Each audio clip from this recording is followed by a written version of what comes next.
We're going to skip that store-bought pumpkin spice coffee creamer and make our own homemade blend with these 5 simple ingredients.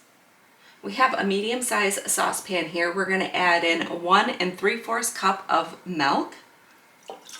I'm using whole milk. You can use whatever milk you would like. Then I have a 14-ounce can of sweetened condensed milk. We're going to add all that in. You can add in less if you would like. I like my coffee creamer a little bit on the sweeter side. That way I don't have to put any sugar in my coffee. Now we're gonna whisk these all together.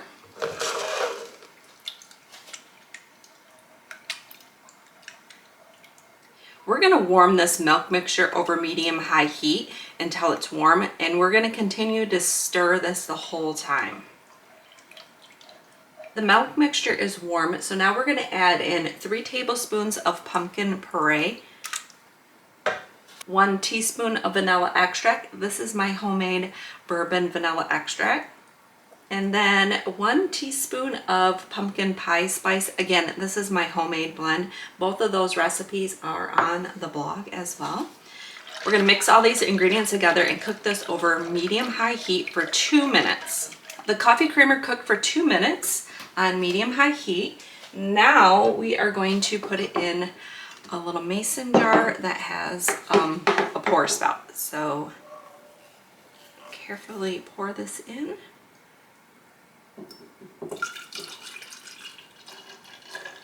Put my lid on this, and then I am going to put it in the refrigerator for it to chill